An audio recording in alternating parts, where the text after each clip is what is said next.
April 4th, 1968. The day civil rights advocates worldwide mourned.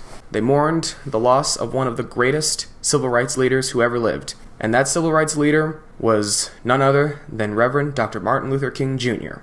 When I was a kid growing up, actually when I was like 12, so when I was a teenager, I was reading a lot about Martin Luther King Jr.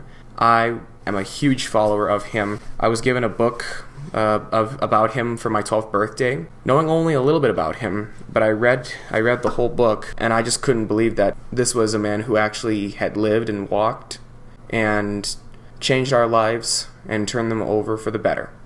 Throughout the 60s, both whites and blacks either protested violently and peacefully. Martin Luther King encouraged people to protest peacefully. He was an admirer of Mahatma Gandhi. As a child, growing up, he learned at a very early age the difficulties of segregation. In one incident that I remember reading, when he was a little kid, he was on a bus, and the driver told him to change his spot. He didn't want to, but unlike Rosa Parks, he was kicked off the bus, along with his teacher. His teacher told him why and how. From that day on, his life changed. He dedicated the last years of his life fighting peacefully to encourage multiple different races to work together and bring peace and equality rights to the entire world.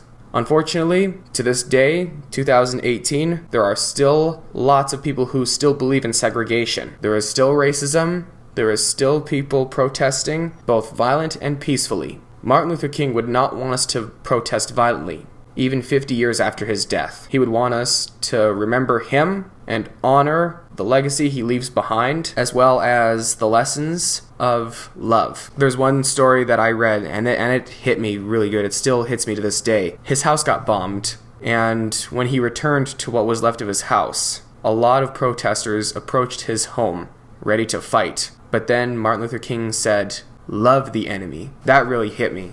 Like, love the enemy. Who loves the enemy? Like, I was like, they just bombed your house, nearly killed your wife and children. But he was like, love. And it hit me. Love. How does that change racism? You know what it makes me realize?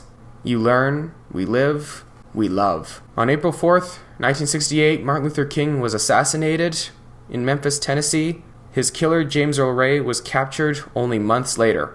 Now, 50 years after his death, we are still marching peacefully, and we are honoring him with the legacy that he leaves behind.